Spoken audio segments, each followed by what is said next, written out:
우리 역사에서 80년대만큼 스포츠 붐이 일었던 때는 없었습니다. 그것은 스포츠를 좋아하는 대통령이 있었기에 가능한 일이었습니다.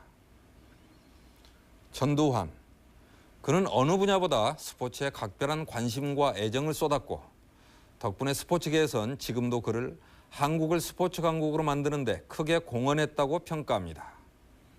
어느 한 분야라도 잘했으면 좋은 거 아니냐. 하지만 전두환이 자신의 정권 안위를 위해 스포츠를 이용했다고 한다면 이야기는 달라집니다. 전두환은 스포츠의 위력을 잘 알고 있었고 역대 어느 정권보다 치밀하게 이용했던 대통령이었습니다. 선진국에서만 가능하다는 프로야구가 1인당 국민소득이 2,000달러도 안 되던 한국에 탄생한 데는 이유가 있었습니다. 83년 프로야구 코리안 시리즈. 해태 타이거즈가 창단 2년 만에 우승컵을 차지했다.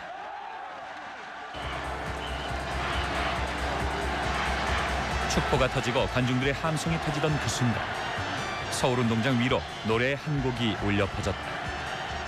승리의 그날 해태의 축가는 목포의 눈물이었다.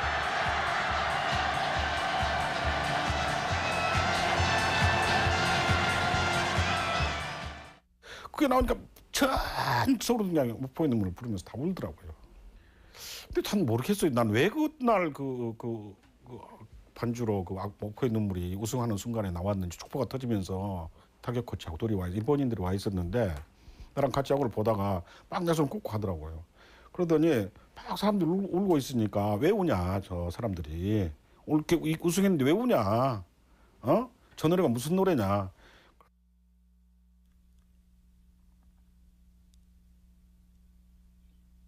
프로야구의 가장 열광적인 반응을 보인 곳은 전라도 광주였다.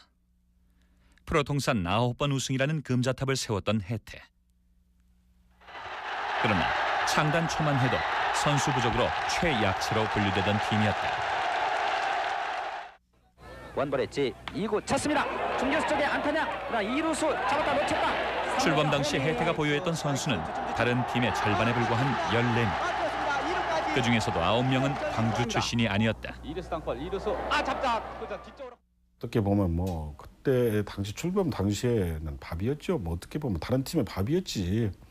어처구니 없었죠. 뭐 제가 좋지는 했습니다만 가서 무슨 이기고 진 거보다도 야구장에 가면 야 저희는 허리 아픈데 저희는 다리 아픈데 쳐다보고 안 갔으면 가슴이 조마조마하고. 창단 직후인 82년 2월 연고지인 광주로 내려간 해태 선수들은 소문으로만 듣던 광주의 상처를 처음으로 목격하게 된다. 관공서 건물에 막 총알 자국이 박혀 있고, 그리고 어디 한 군데 부서진 데는 아직 그 복구도 못한 데도 있었고, 항상 이 얘기 시작은 5.18부터 시작을 합니다. 5.18부터 시작하다 보니까 그 내용을 이제 여러 사람한테 듣다 보면은 참 참담했겠구나라고 하면서 야구로 넘어가면서 위안이 되죠. 그러니까 김봉현이가 홈런 하나 쳐야지. 무등 그 관광호텔에 딱 가서 있는데 할아버지가 세 분인가 여기 책임자가 누구요 그러더라고요. 그래서 난 할아버지가 또 뭐 할 것 같아서 아니 제가 책임자입니다. 그랬더니 뭐 하셨지? 알제이? 그러더라고요. 뭐를 알아요? 그랬더니 전라도 사람 한점 풀어이? 그러더라고요. 전라도 한 좀 풀어달라고. 그만두니까 갑자기 그냥 울컥해지더라고. 2년의 세월에도 아물지 않은 광주의 상처는 해태에 대한 시민들의 기대와 응원으로 나타났다. 그러나 해마다 5월이면 그 분출구마저 봉쇄됐다. 개막 첫 해인 82년 무등 경기장에서 있을 5월 15일과 16일 2연전을 앞두고 KBO에 지침이 내려왔다. 4월 달쯤 됐는데 개막 기준 얼마 안 되는데 그 시합 중지하라 이제. 전두환 씨 밑에 있는 사람이 5.28 광주 할 때가 난 몰랐지. 모르고 스케치를 짰는데 게임 전에 소문은 무성했습니다.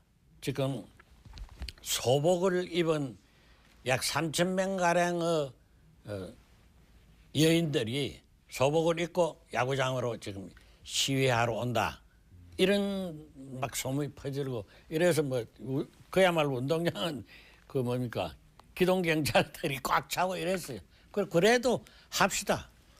해보자 말이에요. 안 왔어요. 소복을 입은 사람은 그냥 아무도 안 왔어요. 그냥 야구 구경하러 왔다가 야구 맞추니까 가고 그랬거든요.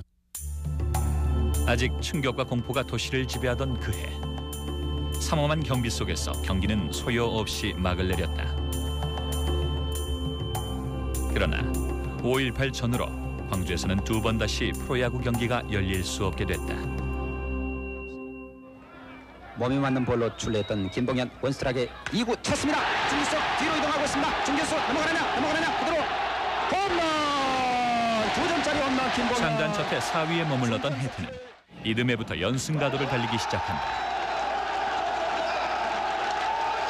팬들의 열기는 폭발적이었다. 어느 도시든 해태의 홈구장을 방불케 했다. 전라도 출신이란 이유로 숨죽여 살아야 했던 이들은 야구장에 모여 함께 환호하고 마음껏 울분을 토했다. 그들에게 해태의 승리는 곧 광주의 승리였다. 그렇죠. 어떻게 보면 그 재미로 살았죠. 사실 어떻게 보면 그 재미로 살았어요.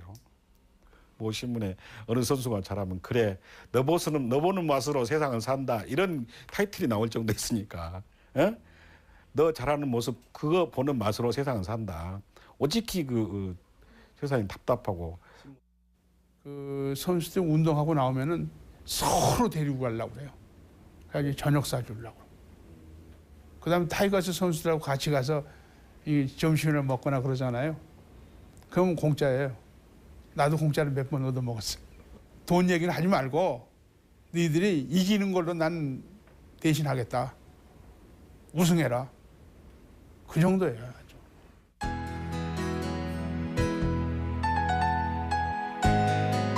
(5월) 그날에 대한 모든 것이 금기였던 시대.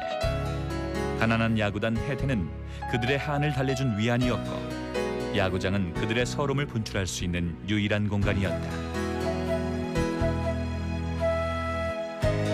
살아남은 이들에게 정권이 허락한 위험하지 않은 해방구였다.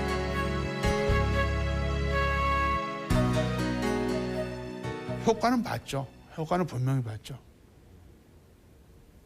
전라도 사람이 그걸 갖다가 해태 타이거스가 우승함으로써 이렇게 풀어졌으니까 조금씩은 풀어졌습니다.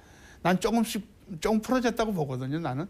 치유보다도 한풀이었다니까요. 그 자체가 치유가 어떻게 되겠습니까? 지금 이야기하잖아요. 어떻게 보면 사람들이 뭐 그렇다고 해서 뭐 정치에서 만들었으니까 야구가 못하면 더 미워했을지 모르죠. 사실 어떻게 보면 꼴등이나 했었고 나면 이 새끼들 만들어가지고 그것까지 기분 나쁘게 한다 그랬을지 모르는데 잘하니까 그걸라도 즐겁고 재밌으니까. 광주의 한과 서름은 해태 우승의 동력이었고 해태의 승리는 광주의 분노를 야구장으로 결집시킨 힘이었다. 그러나 해태 열풍은 역설적이게도 프로야구의 정치적 의도가 성공하는 데 가장 큰 기여를 했다. 저기 청와대 쪽에서 반응이 좀 있었습니까? 상당히 좀 좋았지요. 이제 자기네들이 그 만들었던 그 소기의 목적이랄까, 그건 야구도 좋아졌고 자기네들도 좋아졌고. 그래 그 당시는 뭐 밤만 되면은 좀 화제가 조금 많이 분산이 돼버렸죠. 그 당시는 뭐 관심이라는 거는 뭐 군부에 대한 어떤 뭐 독재다, 어떻단 뭐 데모다, 뭐 5.18이 어떻다 이래 있다가 이 영원함이 막 대리전쟁을 붙는 야구가 대리전쟁하는 바람에 상당한 그거 뭐랄까 거기 좀 분위기가 좀 많이 달라졌어요. 아 선수가 일제히 달려나오는 거죠. 아주 멋지네요. 82년 3월 미국과 일본에 이어 세계 세 번째로 프로야구가 첫 선을 보였다. 쳤습니다. 좌측 넘어갈 듯합니다. 치열한 승부의 세계, 승부를 뒤집는 홈런의 묘미에 사람들은 열광했다. 절속 출범이라는 비난에도 불구하고 프로야구의 열풍은 곧 전국을 강타했다. 어린아이부터 중장년에 이르기까지 프로야구가 주된 화제로 떠올랐다. 정권의 의도는 적중하고 있었다. 프로스포츠는 스포츠를 통해 가지고 돈을 버는 거예요. 예. 이건 기업의 논리, 시장의 논리가 철저하게 관철되고 거기에서 좌우가 되는 것이 프로스포츠 세계거든요. 정권이 나서서 프로스포츠를 주도한 나라가 있다 그러면은 바로 우리나라 전두환 정권일 것입니다. 야구협회 관계자였던 이용일과 해설자 이호헌. 이들이 청와대로부터 처음 호출을 받은 것은 81년 8월이었다. 청와대 우병규 수석한테서 전화가 왔더라고요.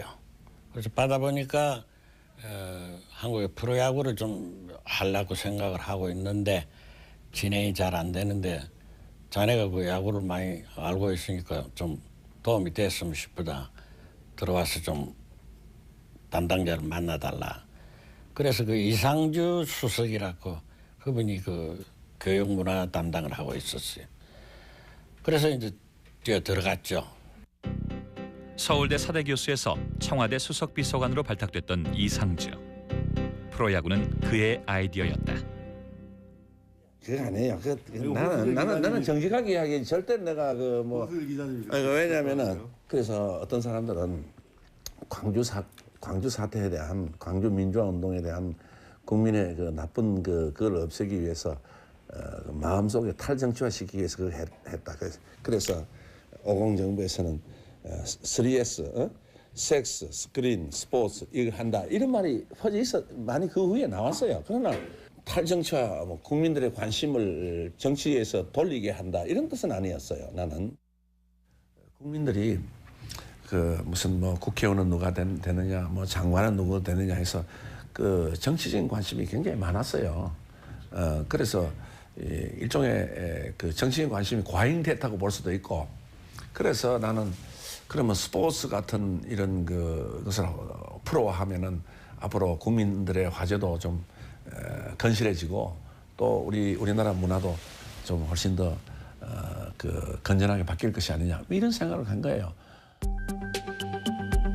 이용일과 이호헌은 청와대를 다녀온 지 일주일 만에 프로야구 창립 계획서를 작성해 보고한다. 선수 연봉과 경기 방식 등 프로야구 운영에 관한 구체적인 내용을 담은 것이었다. 핵심은 지역 연고제였다. 각 지역별로 구단을 맡을 기업 리스트까지 미리 작성됐다. 서울은 롯데, 인천은 현대, 광주는 삼양사. 일환이 안 될 경우를 대비해 차선책으로 후보 기업까지 정해졌다. 기업들과의 접촉엔 청와대가 직접 나섰다. 전체 6개 지역 중 5개 지역의 구단이 확정된 건 청와대가 나선 지 2달 만의 일이었다. 그런데 마지막 광주 전남이 문제였다. 호남 푸대접이라는 말을 그게 거짓말이 아니라는 것을 제가 몸으로 깨달았어요. 왜냐하면 프로야구를 만들려고 쫓아다니면 경상도라든지 서울 일대에서는 팀이 많이 나오는데 호남에 내려가서는 안 나와요. 왜? 기업이 그만큼 부실한 점도 없잖아 있겠지만 규모가 다 적고 프로야구를 할 힘이 안 된다. 삼양사가 실패로 돌아간 뒤엔 이안이었던 금호를 접촉했다. 그러나 호남 기업들은 모두 재정난을 이유로 난색을 표했다. 청와대는 서울로 눈을 돌렸다. 호남에 다른 기업이 없어. 그래서 그러면 서울에 있더라도 오나가 호남 사람이 누구냐를 찾았더니 교보생명하고 해태하고 2가지였어요. 2개였어요. 근데 교보생명은 자기들 홍보 효과로 봐서는 별로 안 하니까 해태가 한다 그랬는 거예요. 회장님이 가셔가지고 거기서 결정을 본 거예요. 그래가지고 다시 돌아와서 다른 토론 달지 말아라. 무조건 만든다. 그렇게 얘기가 됐었어요. 토를 달지 말라고요? 예, 아니 다른 말은 하지 말아라. 무조건 하지 말고 일단은 만든다. 이사가 나중에 그 얘기를 하더군요. 이상주 씨로부터 프로야구 그 전남 호남의 그 타이거스를 해태를 이제 찍었다. 그래가지고 해태가 나가게 돼 있다. 마지막 광주 전남의 도전은 해태로 결정됐다. 나머지 과정은 일사천리로 진행됐다. 선수단 구성이 모두 마무리된 것은 82년 1월. 계획에서 창단까지 불과 6달 만에 이루어진 그야말로 초고속 출범이었다. 서둘러야만 했던 이유가 있었다. 수석회의에서 층마다 좀 틀린. 전두환 대통령이 그랬어요. 수석회의에서. 여보 뭐 이렇게 국민 정서 문제, 국민의 무슨 여가 선영 이렇게 무슨 문제가 나왔다가 여보 당신네도 그러지 말고 프로스포츠 한번 해보세요. 그래서 이상주를 비롯한 수석들이 몇 개월 지났는데 뭔가 보고를 해야 되잖아. 누구야? 제왕 아니야. 제왕인 대통령이 수석회의에서 한번 떡 던졌는데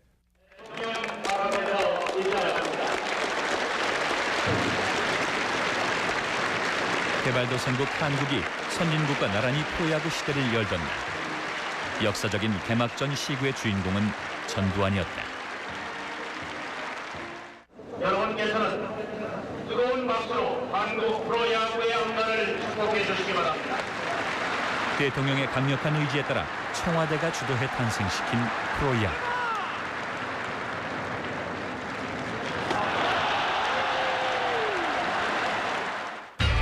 그것은 군사정권의 이미지를 싣고 민심을 얻기 위한 고공의 야심작이었다.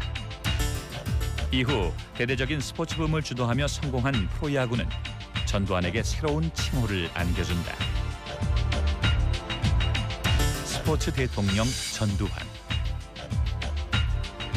학살의 원흉이라 불리던 그가 난데없이 스포츠를 좋아하는 친근한 모습으로 국민들에게 다가가기 시작한 것이다.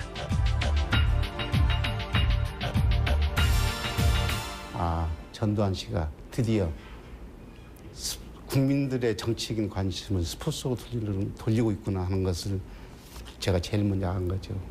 그래서 경향신문에 한 페이지를 스포츠 대통령이라고 썼어요. 그랬더니 당장 청와대에서 연락이 왔더라고요. 고맙다고.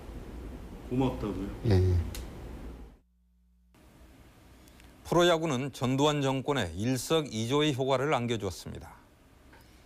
하나는 광주의 분노와 끓어오르는 민심을 야구장에 묶어둔 것이었고, 다른 하나는 프로야구 열기를 통해 국민들 사이에 스포츠 붐을 조성하는 데 성공한 것입니다.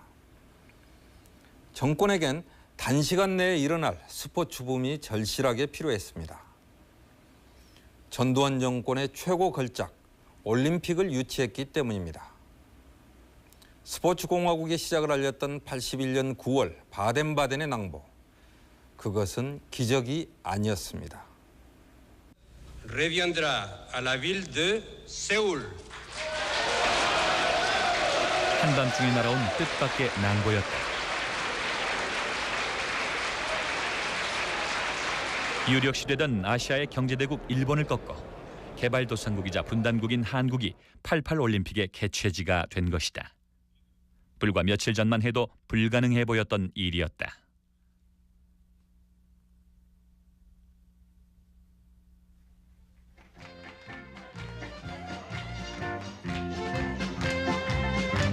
서독 현지에서 유치단이 위대한 승리를 자축하고 있을 무렵,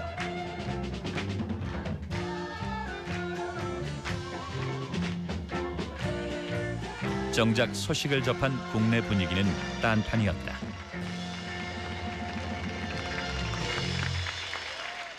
그러니까 어떻게 하려고 올림픽을 유치했냐 그 얘기예요. 다들.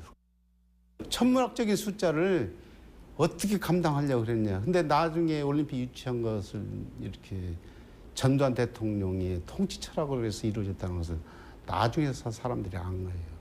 어떤 계기로 알게 된 겁니까? 아니 하는 곳 당장 그 우선 국무총리부터 바꿨잖아요. 그동안 국사의 미력이나마 바칠 수 있었던 것을 유치 직후 국무총리직에서 물러난 남덕. 보람으로 생각합니다. 경제총리로 불리던 그는 올림픽 망국론을 주장하며 강력하게 올림픽 유치를 반대했던 인물이었다. 10년이 경제가 마이너스 성장을 할 때입니다. 경제가 엄청 어려울 때입니다. 그러니까 이게 올림픽을 유치해서 올림픽을 치려면은 그 당시에 이제 계산이 뭐 간단히 10억 달러 정도 든다 그랬는데 10억 달러보다 훨씬 더 들죠. 드는데 그냥 10억 달러 들어가지고 그거 할 바에는 경제를 회생하는데 더 많은 노력을 하는 게 좋지 않느냐 이렇게 돼 있기 때문에 수습 비서관들도 거의 다 반대했어요. IOC의 유치 신청서를 내기 위해선 KOC, 즉 한국올림픽위원회의 의결을 거쳐야 했다. 80년 11월 KOC 위원들이 비상 소집됐다. 88년도 올림픽을 우리가 유치하는 결의를 하려고 그런다 이게. 그러니까 전부 그냥 너무 놀래가지고 회장이 한마디로 말도 안 되는 얘기를 그리고 막 웃었다고. 너무 어처구니가 없어서. 회의장이 술렁거리자 조상호 KOC 위원장은 품속에서 2장의 편지를 꺼내 읽어내려가기 시작했다. 올림픽 유치를 통해 한국의 능력을 국제적으로 과시하고 분열된 국론을 결집하자는 내용이었다. 그런데 이건 상당한 사람의 저거더라고 보니까. 근데 그게 바로 이제 전두환 대통령의 친필이에요. 대통령 전두환. 이러고 이제 그러니까 자 그러고 반대하실 사람이 있습니까? 이러고 나왔다고. 그러니까 거기서 반대할 사람이 어디 있어요? 88 올림픽 서울 유치 계획이 처음 공식 발표된 건 박정희 정권 말기인 79년 10월. 그러나 불과 2주일 후 닥친 12.6 사태로 유야무야되고 만다. 꺼져가던 올림픽의 불씨를 되살린 건 1년 후 대통령으로 취임한 전두환이었다. 여러 국무위원하고 뭐 이렇게 맞는 모임에서 전두환 대통령이 그 올림픽은 꼭 유치하도록 하라 이렇게 지시가 했어요. 하면서 이번에 유치 못하면 대한체육회 회장 그만두라 사표 받으시오 뭐 이런 식의 이야기가 되었어요. 사실 상당히 엄명을 내리신 거예요. 그러니까 막 그때부터는 뛰기 시작하는데 그래가지고 대통령의 엄명에 따라 즉시 유치단이 꾸려졌다. 정계와 재계, 언론계, 체육계를 총망라한 대규모 유치단이었다. 상대는 이미 4년 전부터 유치운동을 벌이고 있던 일본의 나고야였다. 유치단이 떠나기 전날 안기 부장 유학성은 전두환을 대신해 그들에게 한마디를 던진다. 사실상 협박이었다. 여러분들이 올림픽을 유치하지 못하면 지중해 푸른 물이 기다리고 있을 겁니다. 하는 얘기를 했습니다. 그 얘기는 다시 말해서 여러분이 올림픽 유치하지 못하면 지중해 푸른 물에 빠져 죽으라는 뜻으로 얘기를 했던 걸로 이렇게 기억이 되는데. 그리고 다음 날 바덴바덴행 비행기가 출발하기 직전 의외의 인물이 유치단 앞에 나타났다. 전 청와대 경호실장 박정규. 당시 신군부에 의해 부정축제자로 몰려 가택연금 상태에 있던 인물이었다. 유치단, 올림픽 유치단이 갈 때 마지막 순간 비행기를 30분 연기를 시키면서 박정규 씨를 태워가지고 가는 거예요. 수소문 해보니까 국제 스포츠계에 그래도 인맥 있는 사람은 박정규 씨 한 사람밖에 없다는 것을 알게 된 거예요. 그래서 마지막 순간에 합류한 박정규는 마크에서 결정적인 역할을 해낸다. 세계 굴지의 스포츠 재벌 아디다스의 회장 다슬러와의 만남을 성사시킨 것이다. IOC 위원 수십 명을 움직일 수 있는 국제 스포츠계의 제왕 다슬러. 그가 막바지에 몰려 초조해 있던 유치단에게 거래를 제안했다. 그 다슬러 씨가 한 얘기가 지금 올림픽 유치에 지금 나가요와 서울 이제 경합하는데 굉장히 서울이 좋아지고 있다. 우리도 열심히 뛰겠다. 그 대신에 만일 서울이 유치가 되면은 이 TV 방영권하고 이 마케팅, 이 마케팅하는 이런 이 권한을 갖다가 우리에게 달라. 믿을 수가 없잖아요. 뭐 마케팅 우리 잘 알지도 못하고 방영권도 잘 모르고 하니까는 좋다, 다 준다. 그 대신 몇 표 나올 거냐 이랬거든. 이게 한 46표쯤 나올 것 같다. 그 당시엔 42표면 이겼거든요. The result was Seoul 50, Seoul 52, Nagoya 1 set, Nagoya 27. 불과 3일을 앞두고 맺어진 다슬러와의 밀약이 전세를 뒤집은 결정타였다. 요시단의 운명도 극적으로 바뀌었다. 남더구가 물러난 후 당시 무역협회장이던 유창순이 신임 국무총리로 임명됐다. 재벌 총수들을 총동원 유치작전에 나섰던 정주영. 그는 기업인으로서는 최초로 대한체육회장직에 올랐다.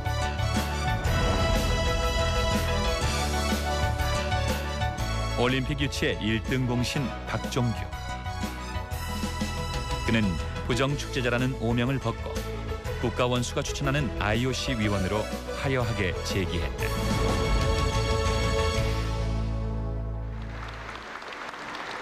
보공화국 출범 첫 해에 일약 올림픽 개최국의 대통령이 된 전두환. 청와대와 내각, 체육계의 반대에도 불구하고 그는 왜 올림픽 유치에 그토록 집착했던 것일까? 전두환에게 처음 올림픽에 대해 조언했던 이는 현해탄의 밀사라 불리던 세지마 류조였다. 일본 우익의 상징적인 존재, 일본 육사를 수석 졸업한 엘리트 군인으로 박정희 정권 때부터 한일 관계를 막후에서 조종했던 인물이었다. 그가 일본 재계의 거물 고토와 함께 전두환을 만난 건 80년 8월. 1980년 8월 우리가 방한했을 때 한국의 국내 정세는 전 장군의 대통령 취임이 기정사실화됐던 때였습니다.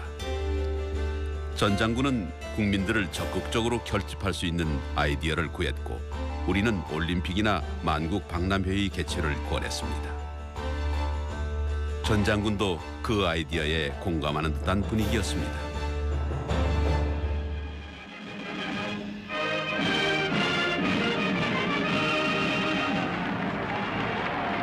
64년 도쿄올림픽은 패전의 상처를 딛고 국민들을 결집시켜 일본을 경제대국으로 키운 밑바탕이었다.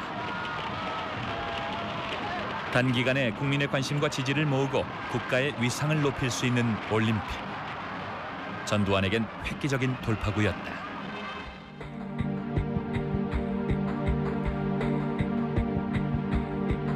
집권의 발판으로 한 도시를 피로 물들였던 것이 불과 3개월 전이었다. 광주. 그것은 전두환에게 빨리 덮어야 할 과거였다. 국내외에 들끓던 분노를 식히고 광주로부터 시선을 돌려놓기 위해서 찬란한 미래가 필요했다.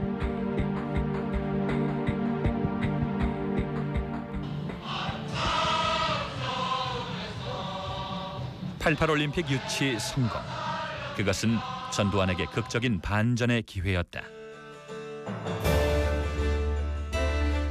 지나친 국가주의의 추구를 엄격히 자제함으로써 우리 자신부터가 이 대회를 정치적 목적과 관련시키지 않는다는 모범을 보여야 할 것입니다.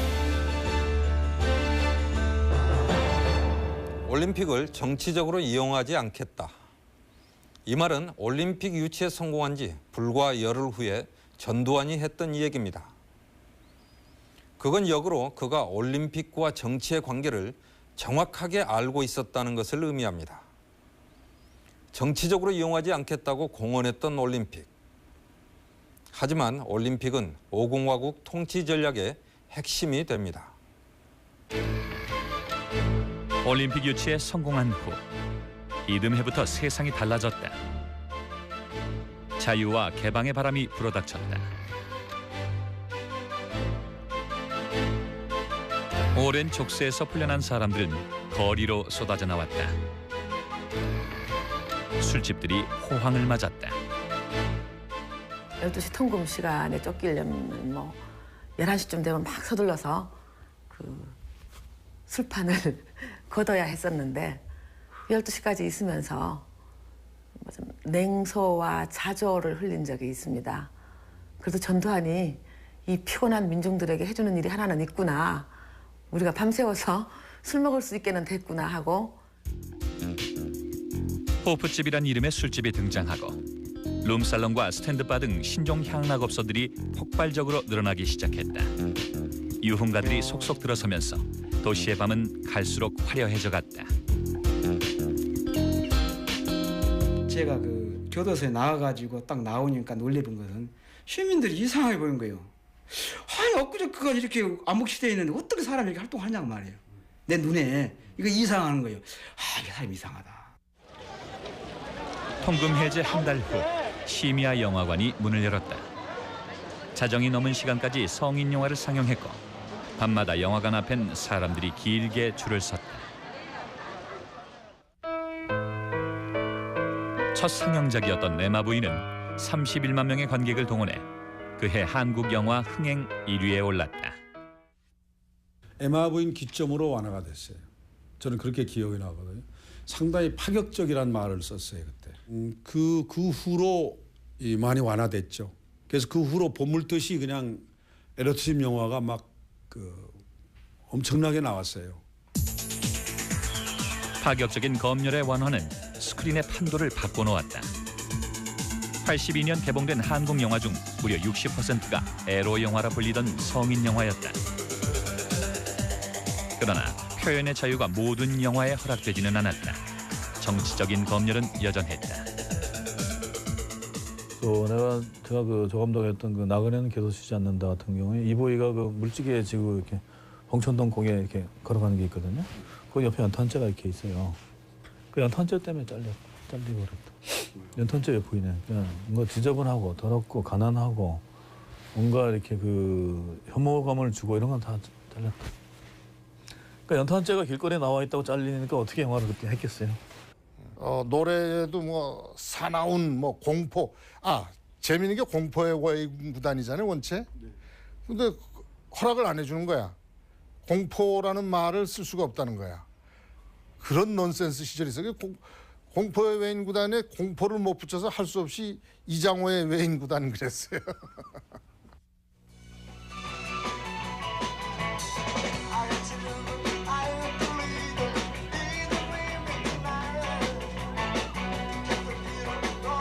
정치적 표현의 자유가 거세된 자율과 개방의 시대. 정치적 억압의 분위기가 퇴폐와 향락을 방조했다면 정권이 적극적으로 나서서 권장했던 분야가 있었다.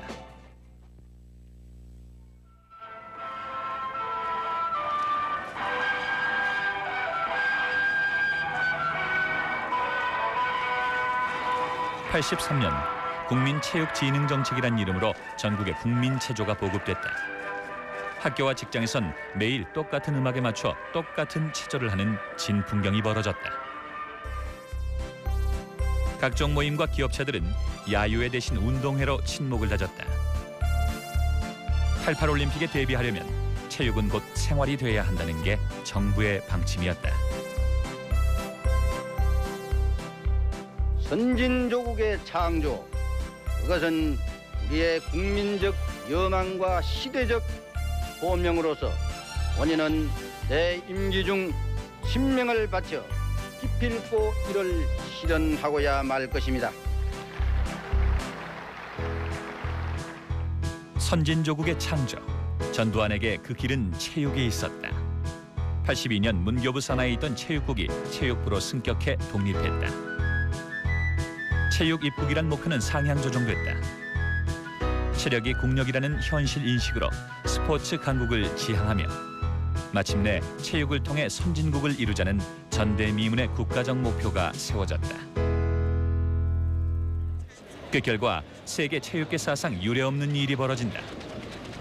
88 올림픽에 참가할 유망주를 발굴하기 위해 전국의 10살에서 19살 사이의 청소년 600만 명에 대한 체력 검사가 실시됐다. 1차 선발된 12,000명은 국가가 직접 테스트에 나섰다. 최종 선발된 꿈나무만 무려 5천여 명에 달했다. 그러니까 그 많은 선수를 대상으로 했던 나라는 아마 없을 겁니다. 그 당시에 이제 동독이나 구소련, 중국 같은 데서는 어렸을 때부터 이 조기 교육을 시킵니다마는 그 많은 대상을 인원으로 해서 한 거는 없어요. 8688을 대비하기 위해서는 우리가 잔치상만 벌려놓을 수 없다. 그렇다면 경기 성적이 좋아야 국민적인 호응이나 지지를 받을 수 있는데 그러려면 우선 메달을 따야 된다. 메달을 많이 따오는 게 이제 아시안 게임이 있잖아요, 서울에서. 그때는 금메달을 많이 따야 되고 물론 이번에 나가서 금메달. 목표는 보다 많은 메달이었다.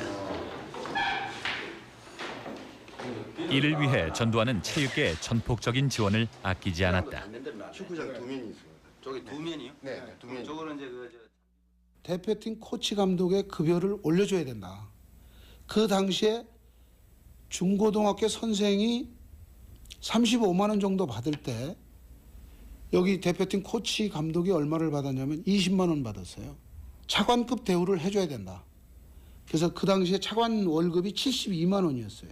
트레이너 70, 코치 80, 감독을 90만 원으로 그 당시에 파격적으로 올렸죠.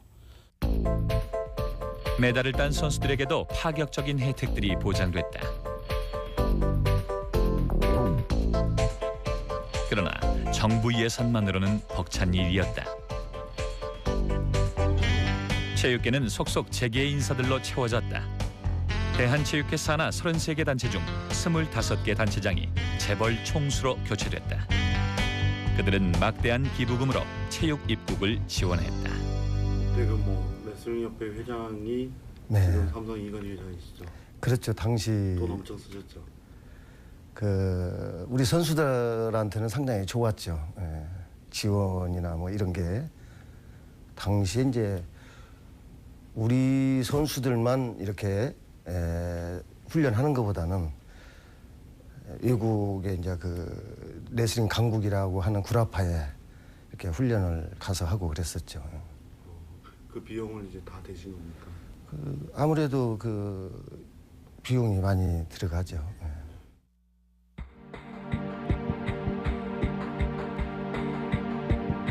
전두환이 스포츠 강국을 향해 총력전을 펼치고 있을 때 도시 곳곳에서도 날마다 전쟁이 벌어졌다.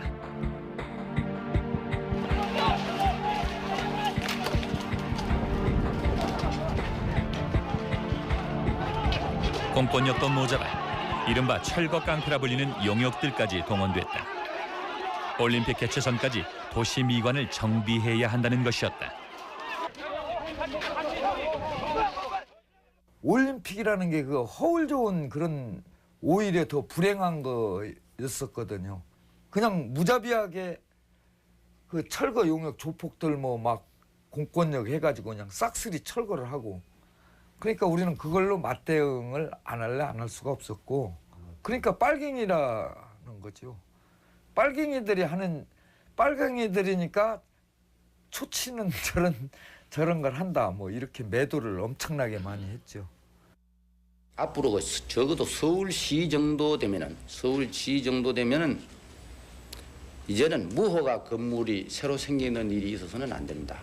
아직도 무허가 건물이 생긴다는 것은 그게 바로 사각지대야. 해당 공무원들이 그 지역에 전혀 나가보지도 않고 이런 그 상황이기 때문에 그런 겁니다. 앞으로는 그런 일이 절대 있어서는 사각지대가 있어서는 안 되겠다. 국가가 주도한 철거 전쟁. 이유는 돈이었다. 올림픽 도시 서울은 1년 예산의 2배에 달하는 빚더미 위에 올라 있었다.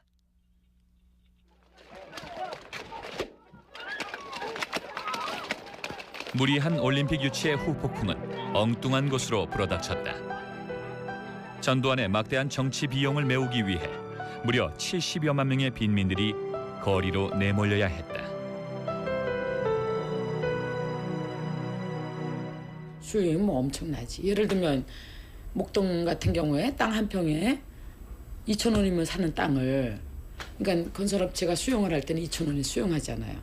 다 짓고 분양할 때는 200만 원이 넘는단 말이지, 평당. 그럼 얼마가 이익이에요? 거의 1,000배 가까이 이익이거든요. 시공할 땐 많은데 역부족으로 못하는 경우도 많이 있었고 그랬었어요. 엄청난 호황이었겠죠. 아, 그럼 호황이지. 그러니까 전두환 정권이 얼마만큼 돈을 휩쓸어 갔는지 노태우까지 해서. 철거민들은 서울을 떠나 도심 외곽으로 밀려갔다. 그러나 올림픽은 그곳까지 따라왔다.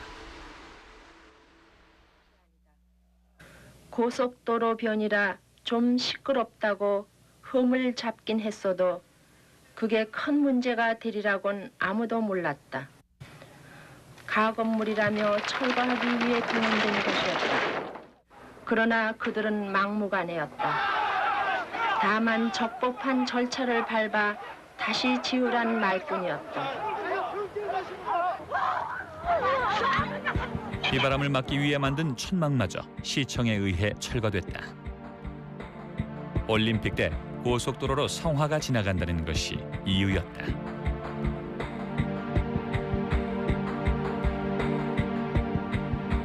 세계가 주목할 나라 선진 한국에 그들은 드러나선 안 되는 치부였다. 그때마다 그냥 진짜 없는 게 이렇게 그런 사람이 제일 크죠. 못 사는 게 이렇게 죄인가 싶은 거겠지. 그 처음에는 그때는 그 올림픽 때문에 그런지도 몰랐는데 나중에 알지. 무조건 그냥 거기서 뭐 재갑을 하니까 그렇게 조금 뭐야 정부에서 돈 벌어 먹으려고 재갑을 하는 줄만 그렇게 알았지 처음에. 근데 나중에 이제 올림픽 때문에 그래서 알았지. 여기 와갖고 알았지. 그렇지, 그때 올림픽 때거든.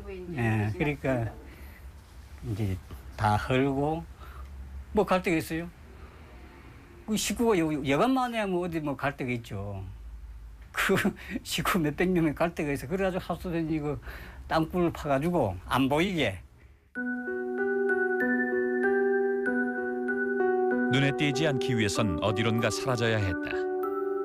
성화가 지나갈 단 몇 분을 위해 그들은 1년의 세월을 땅속에서 살아야 했다.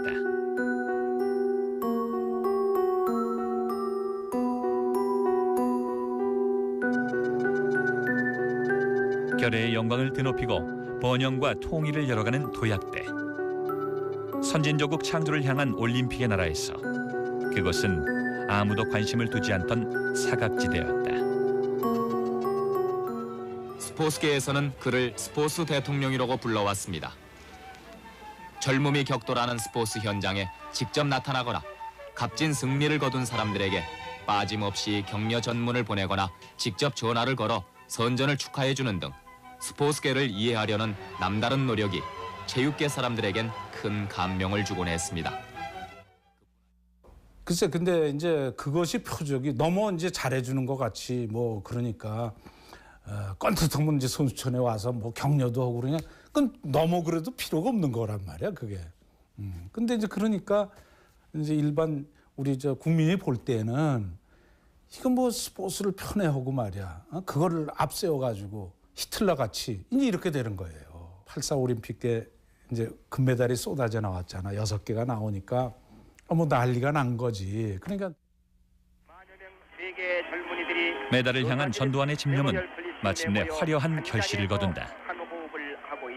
유인탁 선수가 이겼습니다. 5대4로 한국의 유인탁 선수가 다시 금메달입니다. LA 올림픽에서 무려 6개의 금메달이 쏟아진 것이다. 놓칠 수 없는 기회였다. LA 올림픽이 채 끝나기도 전 방송사 관계자들이 청와대로 긴급 소집됐다. LA 올림픽을 활용한 홍보 대책을 수립해 시행하라는 지시를 내린 이는 대통령 전두환. 그 지시에 따라 체육 입국을 위한 각하의 영도력과 집념을 부각해 이듬해 총선의 압승으로 이어간다는 목표가 수립된다. 그러기 위해선 선수들을 신화적 존재로 만들어야 했다. LA 올림픽의 성과를 이용해 정권의 안정을 꾀한다는 정치적 의도를 노골적으로 드러낸 것이었다.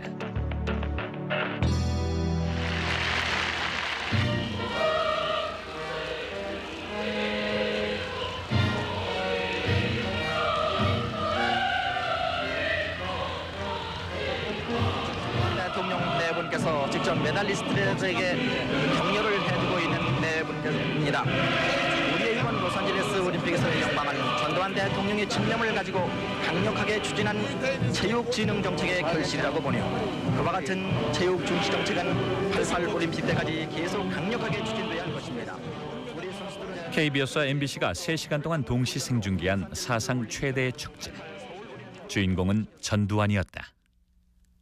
지금 그 국민개선 축제에서 나오는 캄캄한 밤하늘에 이 서치라이트를 비춰가지고 거기에서 이른바 목소리가 좋은 아나운서의 우리 선수들에 대한 투혼의 를 송가. 한국의 국력과 한마음 한뜻이 된 우리의 응원을 세계 만방에 과시하고 돌아온 우리에게 자신감과 긍지를 불러일으켜준 태안의 근황. LA 올림픽 선수단 금메달리스트, 은메달리스트, 동메달리스트. 어떤 현실 사회의 고달픔이나 이런 것은 사실 있고, 그때는 아마 여하튼 우리가 마치 선진국에 들어선 양, 혹은 그야말로 잔치집이나 된 양 이렇게 착각을 일으킬 정도의 그런 상징 조작의 효과가 대단했었죠.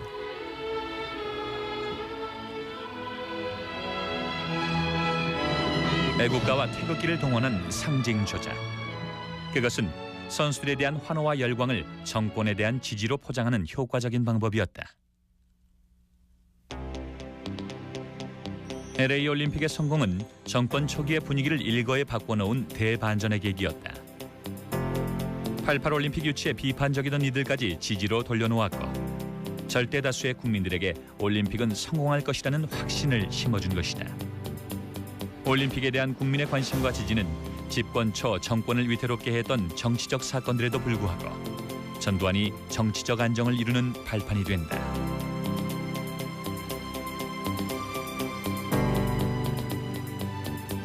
LA 올림픽 한 달 후, 전두환은 타임즈의 표지를 장식했다. 광주 학살의 원흉이라는 이미지를 벗고 하면 된다는 정신의 나라 한국의 대통령으로 국제무대에 화려하게 등장하게 된 것이다.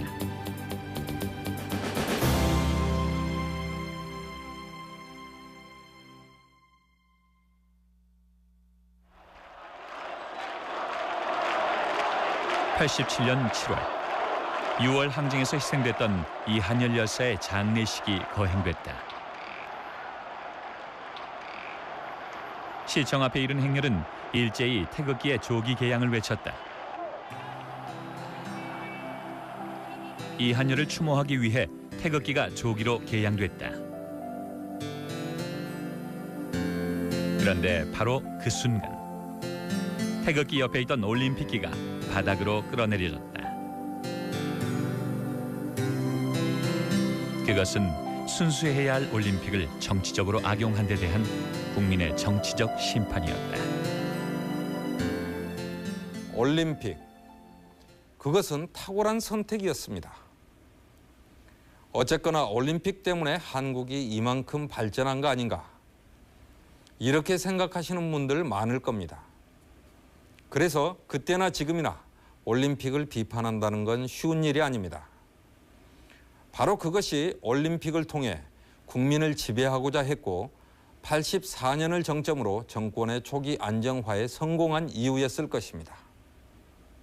하지만 전두환은 올림픽 개막식에 참석하지 못했습니다. 그것은 엄청난 탈정치와의 세례 속에서도 한국 사회 한 구석에 여전히 광주의 기억과 민주화의 열망이 살아 숨쉬고 있었음을 의미합니다.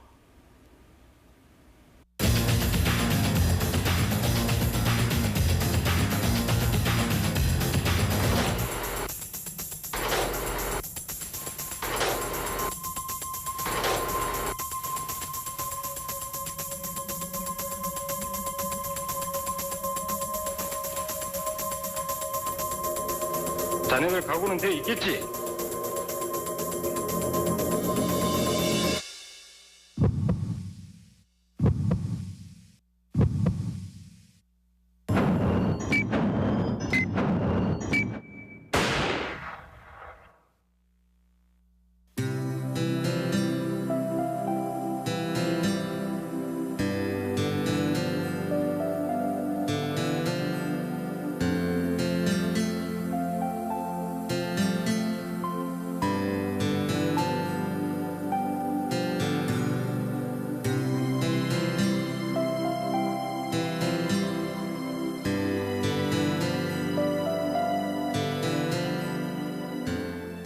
세부적으로 최약체로 분류되던 팀이었다.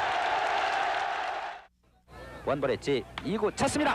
중견수 쪽에 안타냐? 그러나 2루수 잡았다 놓쳤다. 출범 당시 혜태가 보유했던 선수는 다른 팀의 절반에 불과한 14명. 그중에서도 9명은 광주 출신이 아니었다. 2루수 땅볼 2루수 잡자. 뒤쪽으로. 어떻게 보면 뭐 그때 당시 출범 당시에는 밥이었죠. 뭐 어떻게 보면 다른 팀의 밥이었지.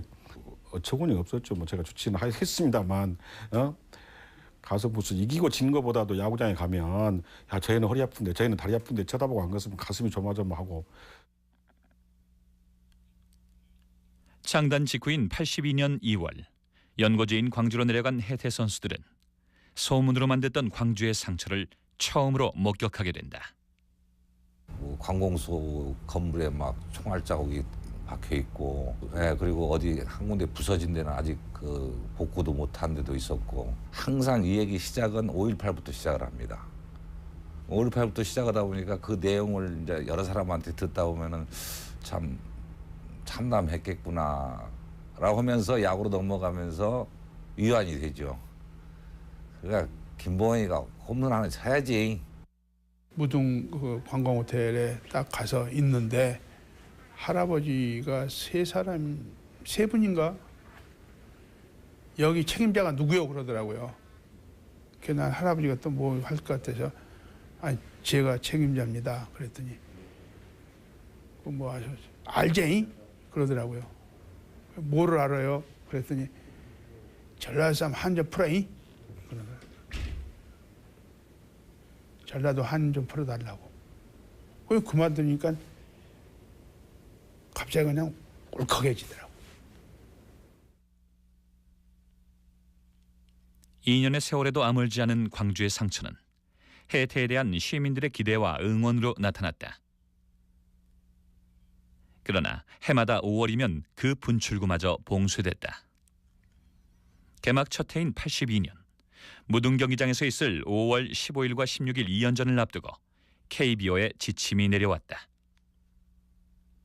4월 달쯤 됐는데 개막기 좀 얼마 안 되는데 그 시합 중지하라 이제. 전두환 씨 밑에 있는 사람이 5.28 광주 할 때가 난 몰랐지. 모르고 스케줄 짰는데 게임 전에 소문은 무성했습니다.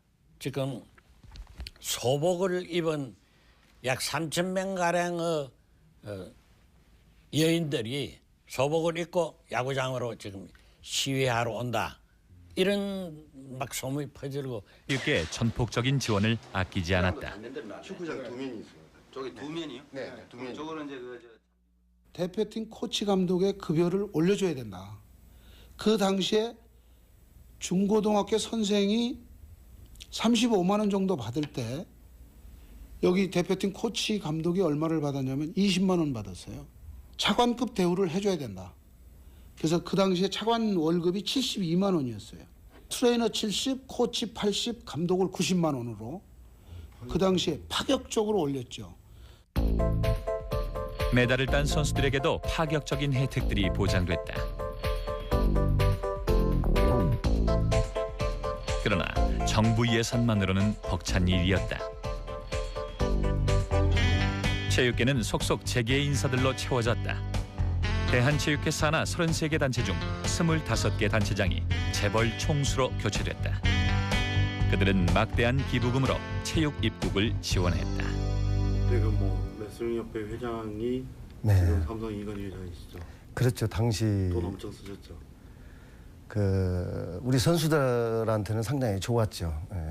지원이나 뭐 이런 게 당시에 이제 우리 선수들만 이렇게 훈련하는 것보다는 외국에 이제 그 레슬링 강국이라고 하는 구라파에 이렇게 훈련을 가서 하고 그랬었죠. 그 비용을 이제 다 대신 겁니까? 아무래도 그 비용이 많이 들어가죠.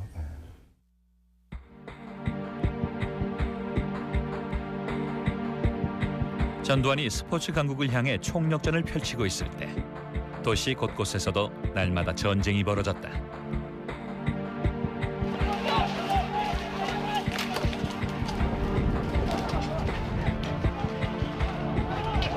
공권력도 모자라 이른바 철거 깡패라 불리는 용역들까지 동원됐다.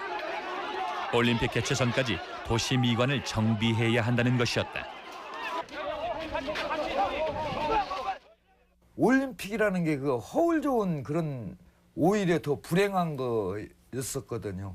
그냥 무자비하게 그 철거 용역 조폭들 뭐 막 공권력 해가지고 그냥 싹쓸이 철거를 하고, 그러니까 우리는 그걸로 맞대응을 안 할래 안 할 수가 없었고, 그러니까 빨갱이라는 거죠.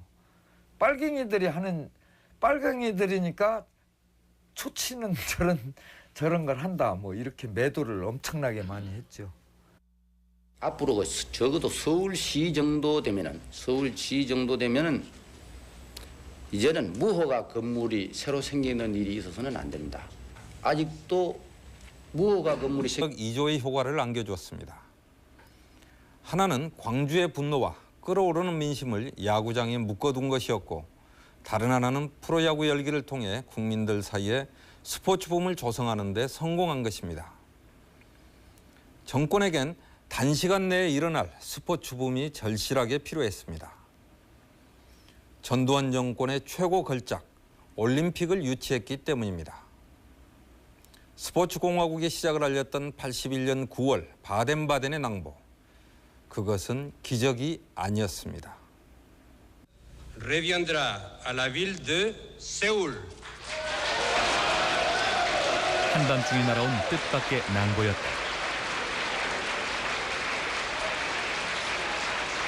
유력시되던 아시아의 경제대국 일본을 꺾어 개발도상국이자 분단국인 한국이 88 올림픽의 개최지가 된 것이다. 불과 며칠 전만 해도 불가능해 보였던 일이었다.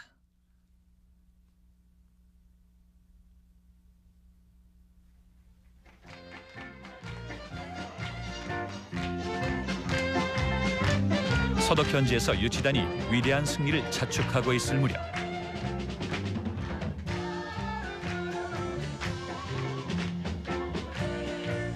정작 소식을 접한 국내 분위기는 딴판이었다.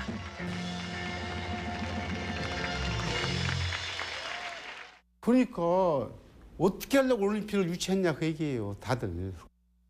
천문학적인 숫자를 어떻게 감당하려고 그랬냐. 근데 나중에 올림픽 유치한 것을 이렇게 전두환 대통령의 통치 철학을 위해서 이루어졌다는 것을 나중에 사람들이 안 거예요.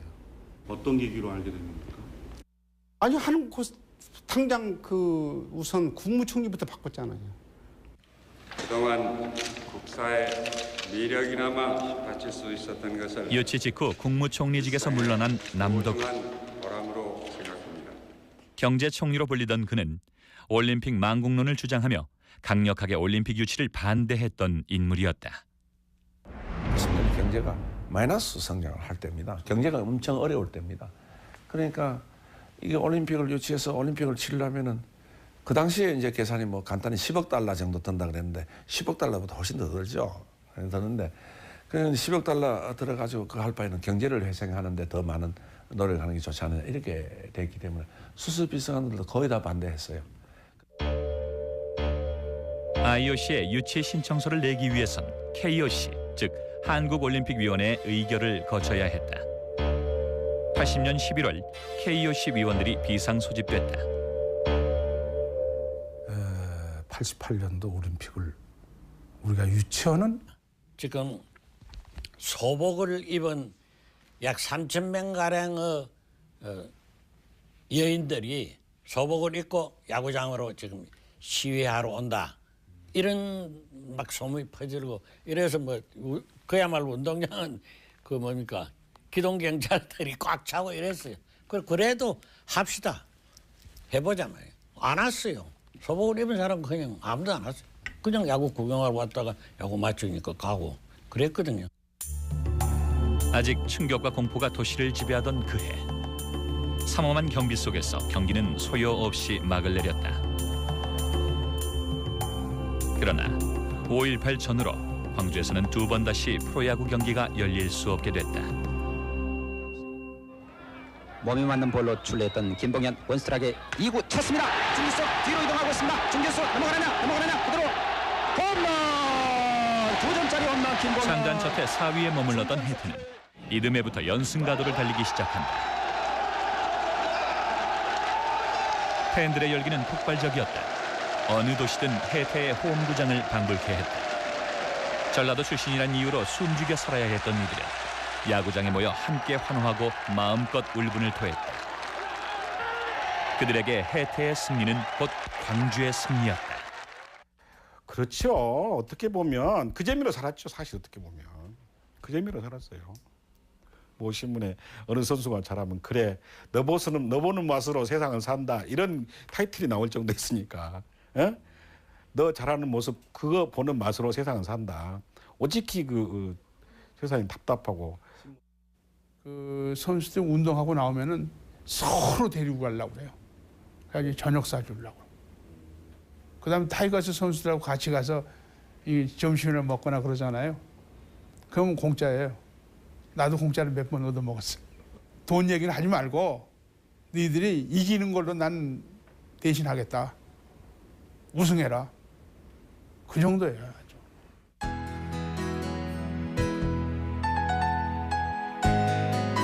5월 그날에 대한 모든 것이 금기였던 시대. 가난한 야구단 혜태는 그들의 한을 달래준 위안이었고 야구장은 그들의 서름을 분출할 수 있는 유일한 공간이었다. 살아남은 이들에게 정권이 허락한 위험하지 않은 해방구였다.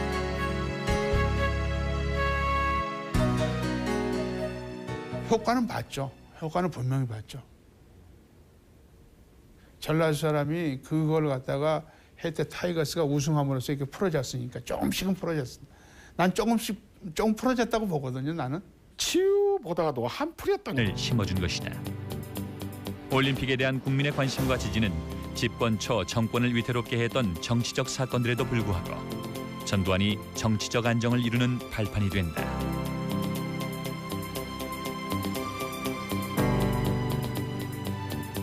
LA 올림픽 한 달 후 전두환은 타임즈의 표지를 장식했다.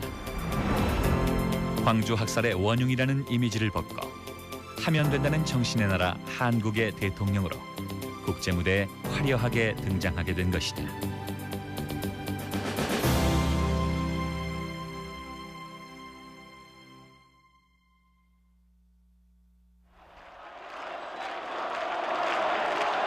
(87년 7월) 6월 항쟁에서 희생됐던 이한열 열사의 장례식이 거행됐다. 시청 앞에 이른 행렬은 일제히 태극기의 조기 개양을 외쳤다. 이한열을 추모하기 위해 태극기가 조기로 개양됐다. 그런데 바로 그 순간 태극기 옆에 있던 올림픽기가 바닥으로 끌어내려졌다. 그것은 순수해야 할 올림픽을 정치적으로 악용한 데 대한 국민의 정치적 심판이었다. 올림픽, 그것은 탁월한 선택이었습니다. 어쨌거나 올림픽 때문에 한국이 이만큼 발전한 거 아닌가, 이렇게 생각하시는 분들 많을 겁니다. 그래서 그때나 지금이나 올림픽을 비판한다는 건 쉬운 일이 아닙니다. 바로 그것이 올림픽을 통해 국민을 지배하고자 했고 84년을 정점으로 정권의 초기 안정화에 성공한 이유였을 것입니다. 하지만 전두환은 올림픽 개막식에 참석하지 못했습니다. 그것은 엄청난 탈정치와의 세례 속에서도 한국 사회 한 구석에 여전히 광주의 기억과 민주화의 열망이 살아 숨쉬고 있었음을 의미합니다.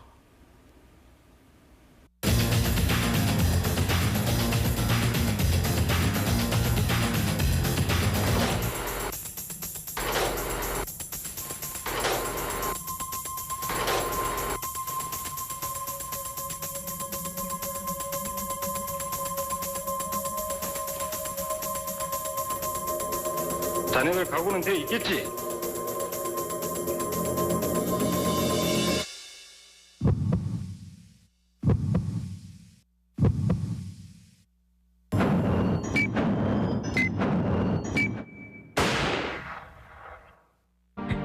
전두환이 스포츠 강국을 향해 총력전을 펼치고 있을 때 도시 곳곳에서도 날마다 전쟁이 벌어졌다.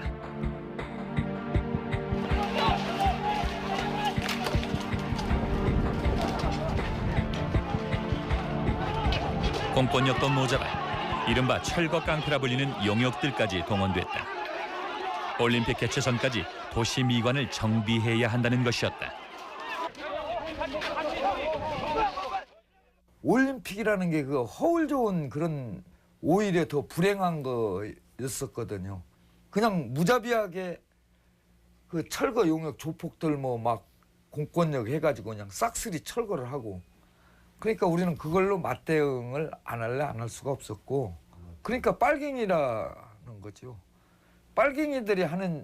빨갱이들이니까 초치는 저런 걸 한다 뭐 이렇게 매도를 엄청나게 많이 했죠.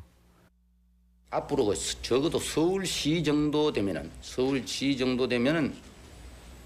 이제는 무허가 건물이 새로 생기는 일이 있어서는 안 됩니다. 아직도 무허가 건물이 생긴다는 것은 그게 바로 사각지대야. 해당 공무원들이 그 지역에 전혀 나가보지도 않고 이런 그 상황이기 때문에 그런 겁니다.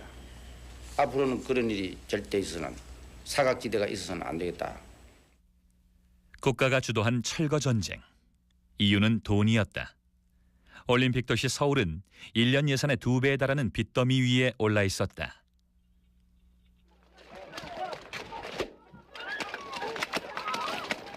무리한 올림픽 유치의 후폭풍은 엉뚱한 곳으로 불어닥쳤다. 전두환의 막대한 정치 비용을 메우기 위해 무려 70여만 명의 빈민들이 거리로 내몰려야 했다.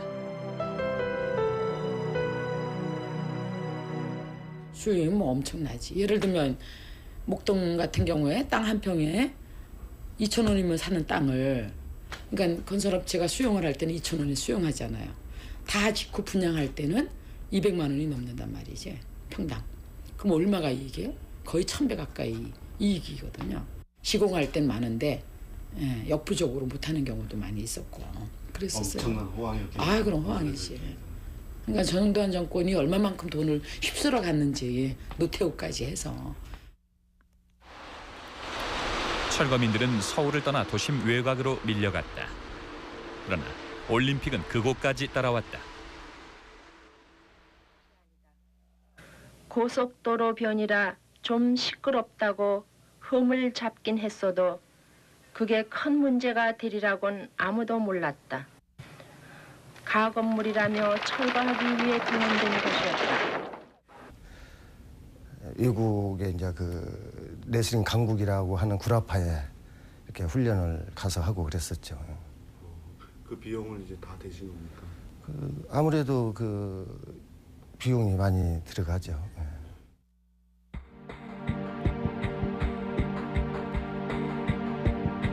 전두환이 스포츠 강국을 향해 총력전을 펼치고 있을 때 도시 곳곳에서도 날마다 전쟁이 벌어졌다.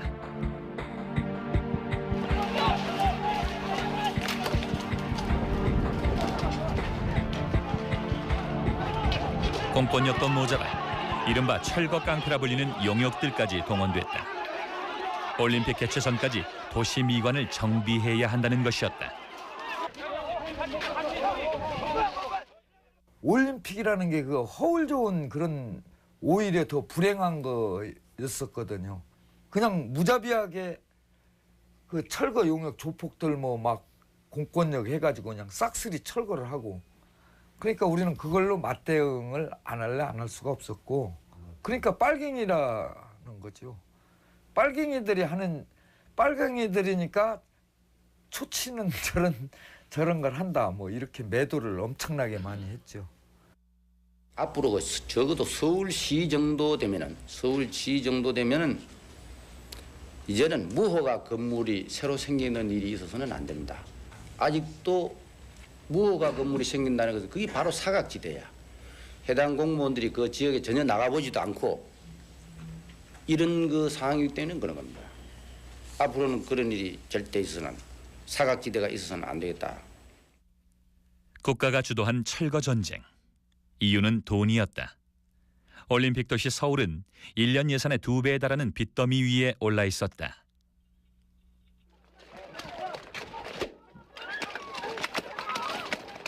무리한 올림픽 유치의 후폭풍은 엉뚱한 곳으로 불어닥쳤다. 전두환의 막대한 정치 비용을 메우기 위해 무려 70여만 명의 빈민들이 거리로 내몰려야 했다. 수익이 뭐 엄청나지. 예를 들면 목동 같은 경우에 땅 한 평에 2,000원이면 사는 땅을, 그러니까 건설업체가 수용을 할 때는 2,000원에 수용하잖아요. 다 짓고 분양할 때는 200만 원이 넘는단 말이지, 평당. 그럼 얼마가 이익이에요? 거의 1,000배 가까이 이익이거든요. 시공할 땐 많은데 역부족으로 못하는 경우도 많이 있었고 그랬었어요. 엄청난 호황이었겠네요. 아, 그럼 호황이지. 그러니까 전두환 정권이 얼마만큼 돈을 휩쓸어 갔는지 노태우까지 해서. 철거민들은 서울을 떠나 도심 외곽으로 밀려갔다.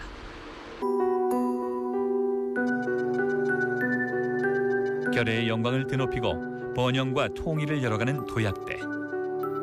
선진조국 창조를 향한 올림픽의 나라에서 그것은 아무도 관심을 두지 않던 사각지대였다.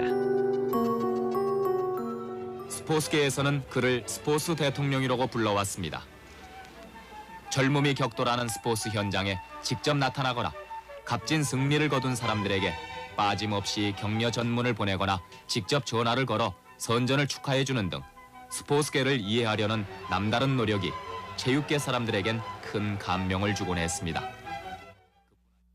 글쎄, 근데 이제 그것이 표적이 너무 이제 잘해주는 것 같이 뭐 그러니까 კონ트하면 이제 선수촌에 와서 뭐 격려도 하고 그러냐. 그건 너무 그래도 필요가 없는 거란 말이야, 그게. 근데 이제 그러니까 이제 일반 우리 저 국민이 볼 때는 이거 뭐 스포츠를 편애하고 말이야. 그거를 앞세워가지고 히틀러 같이 이제 이렇게 되는 거예요. 84 올림픽 때 이제 금메달이 쏟아져 나왔잖아. 6개가 나오니까 뭐 난리가 난 거지. 그러니까 메달을 향한 전두환의 집념은 마침내 화려한 결실을 거둔다. 유인탁 선수가 이겼습니다. 5대4로 한국의 유인탁 선수가 다시 금메달입니다. LA 올림픽에서 무려 6개의 금메달이 쏟아진 것이다.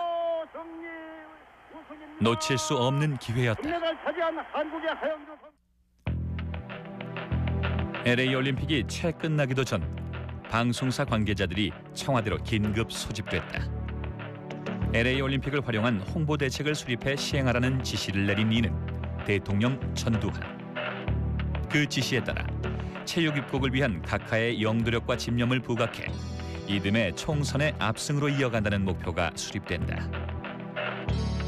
그러기 위해선 선수들을 신화적 존재로 만들어야 했다. LA 올림픽의 성과를 이용해 정권의 안정을 꾀한다는 정치적 의도를 노골적으로 드러낸 것이었다.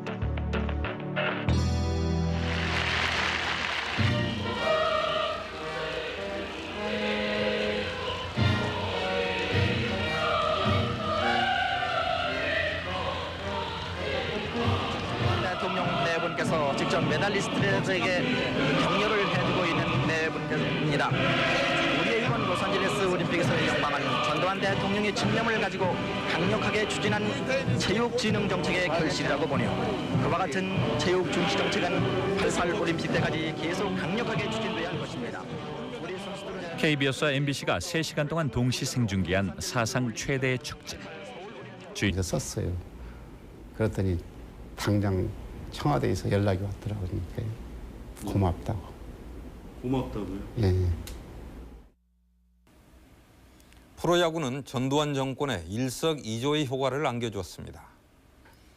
하나는 광주의 분노와 끓어오르는 민심을 야구장에 묶어둔 것이었고, 다른 하나는 프로야구 열기를 통해 국민들 사이에 스포츠 붐을 조성하는 데 성공한 것입니다. 정권에겐 단시간 내에 일어날 스포츠 붐이 절실하게 필요했습니다. 전두환 정권의 최고 걸작, 올림픽을 유치했기 때문입니다. 스포츠 공화국의 시작을 알렸던 81년 9월 바덴바덴의 낭보. 그것은 기적이 아니었습니다. reviendra à la ville de Séoul. 한밤중에 날아온 뜻밖의 낭보였다. 유력시되던 아시아의 경제대국 일본을 꺾어 개발도상국이자 분단국인 한국이 88 올림픽의 개최지가 된 것이다. 불과 며칠 전만 해도 불가능해 보였던 일이었다.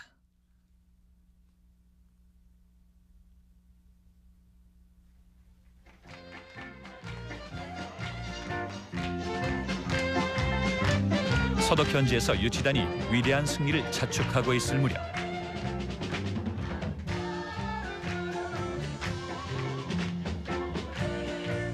정작 소식을 접한 국내 분위기는 딴판이었다.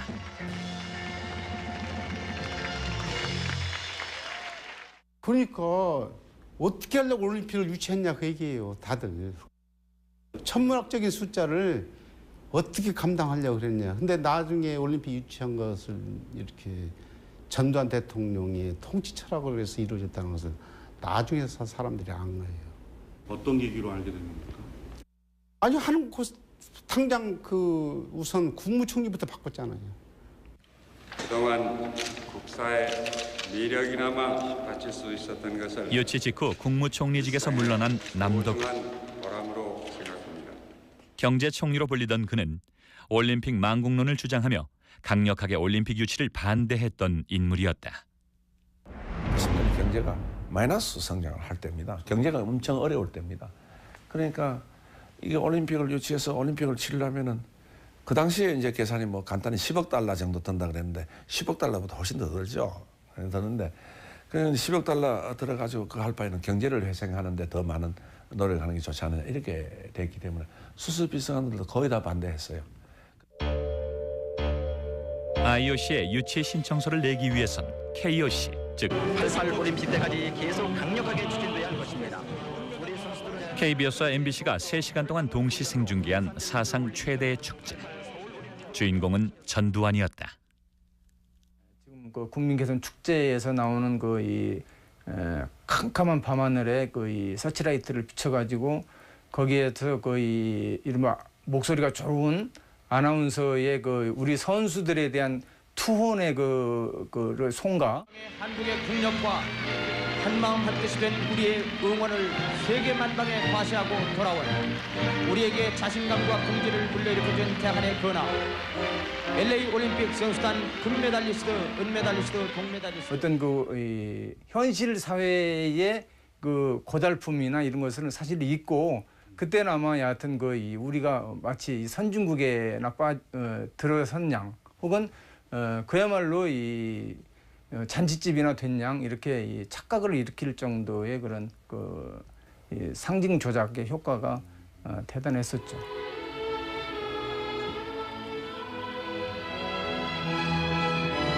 애국가와 태극기를 동원한 상징 조작.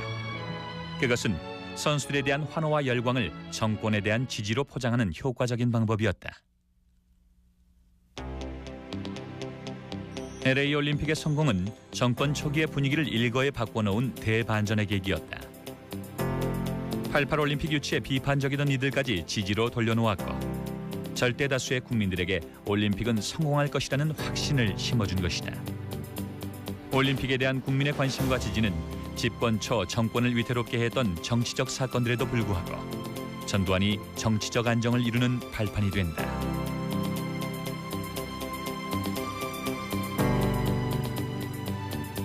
LA 올림픽 한 달 후 전두환은 타임즈의 표지를 장식했다. 광주 학살의 원흉이라는 이미지를 벗고 하면 된다는 정신의 나라 한국의 대통령으로 국제무대에 화려하게 등장하게 된 것이다.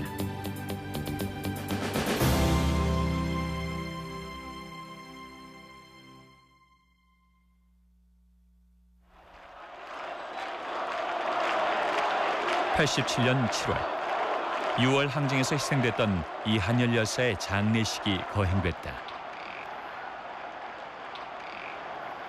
시청 앞에 이른 행렬은 일제히 태극기의 조기 개양을 외쳤다.